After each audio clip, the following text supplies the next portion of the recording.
Hey everyone, welcome back to Corporate Decoder. Today, Brown Forman BFB just filed their annual report for the fiscal year ended the 30th of April 2026, and I'm seeing some interesting trends that show their path forward.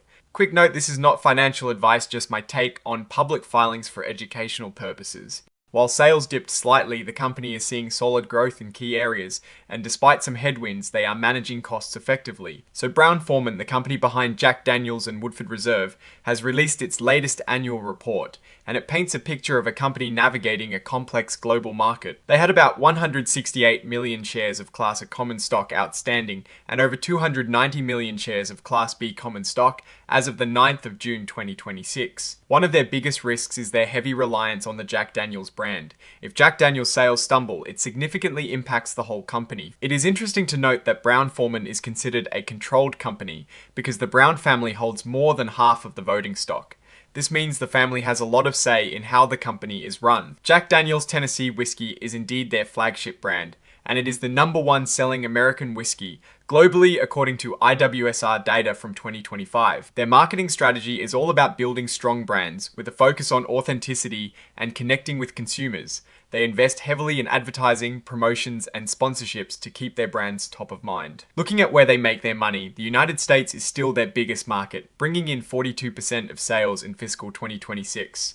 However, international markets, especially emerging ones like Mexico and Poland, are showing strong growth. How they get their products to customers, their route to consumer, is pretty complex.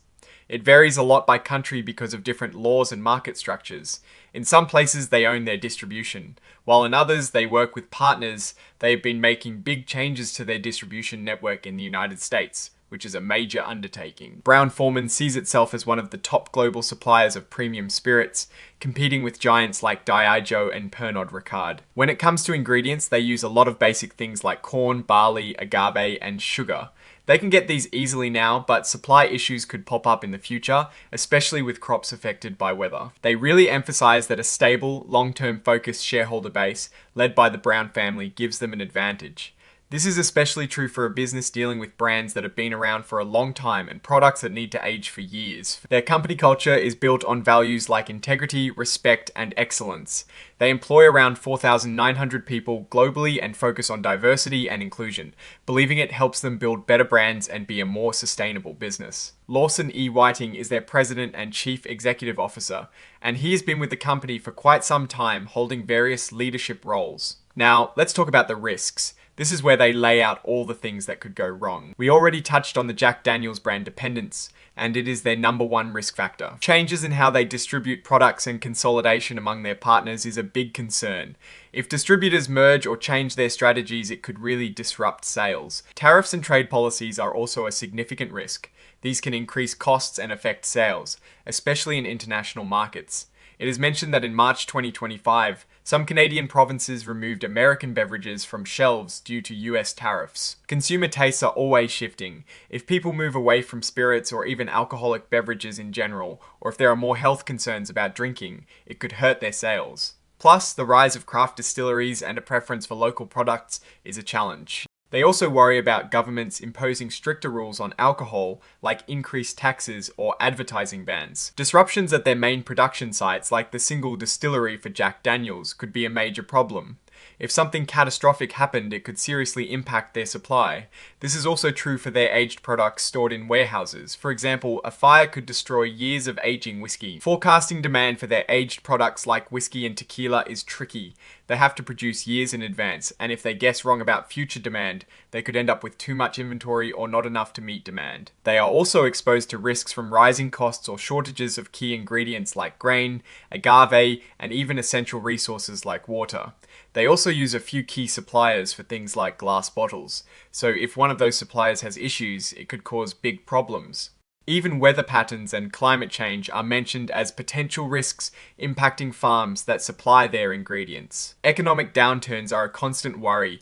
Recessions, high unemployment, and inflation can all reduce consumer spending on premium products. Cybersecurity is a big and growing concern. They explain how serious they take it, with a Chief Information Security Officer leading the effort and continuous investments in technology and employee training.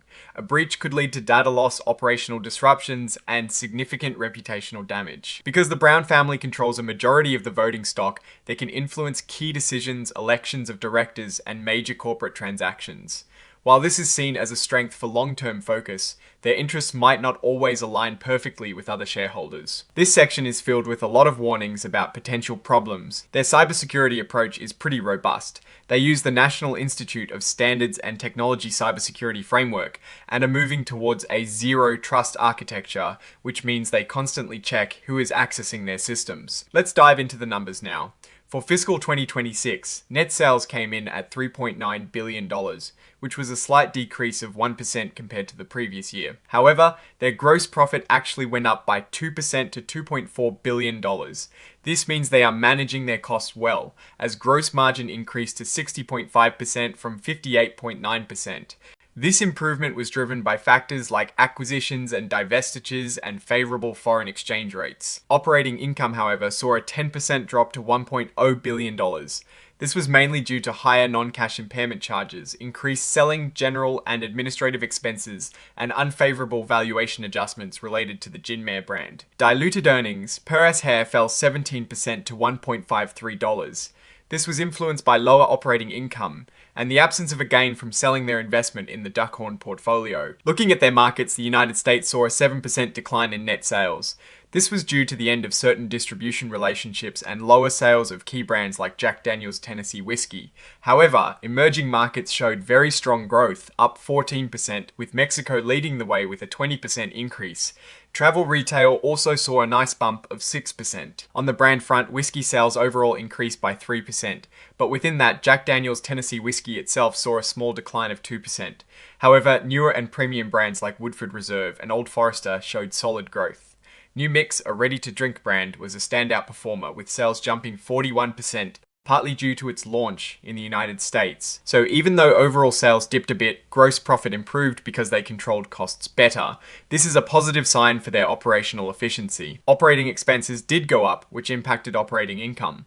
This increase was driven by non-cash impairment charges, higher SG&A expenses, currency fluctuations, and some valuation adjustments. Financially, Brown Forman seems stable. They generated a strong $1 billion in cash flow from operations in fiscal 2026. Their liquidity position appears healthy, and they have access to debt markets if needed, with investment-grade credit ratings. Looking at their cash flow statement, they had $1 billion in cash from operations in 2026, a significant increase from 2025. However, investing activities used more cash in 2026, largely because they did not have the proceeds from selling an investment like they did the previous year. Financing activities also used more cash due to increased share buybacks. Brown Forman has to regularly check if their brand names like Jinmare and Diplomatico are still worth what they have on their books. They took impairment charges of $45 million for Jinmare and $87 million for Diplomatico in fiscal 2026. This means they believe these brands are worth less now. This is a reminder that brand value isn't guaranteed and can decrease with changing market conditions. Their other comprehensive income had a significant positive impact from currency translation adjustments, adding $112 million in fiscal 2026. This means the value of their foreign assets increased due to exchange rate changes. Looking at the overall sales trend, net sales decreased by 1% in fiscal 2026. This was a mix of volume increases and price mix decreases. Cost of sales decreased by 5%, which helped their gross profit margin. This was driven by some cost efficiencies and also the end of certain distribution relationships. In summary, while Brown Forman is seeing some growth in key emerging markets and specific brands, they are facing challenges with their core Jack Daniel's brand in some regions, and also dealing with the impact of brand impairments. Their strong cash flow and focus on cost management are key strengths. What I am really looking out for is how they manage their reliance on Jack Daniel's, and if their new product launches and international expansion can offset any slowdowns in their core whiskey market. The brand impairments also suggest that market conditions for some of their acquired brands are tougher than expected. Alright, that is my take. Stay decoded. The research tools I actually use are linked in the description. They help keep this channel going, and if you found this analysis valuable, consider subscribing and joining our Discord community for more insights.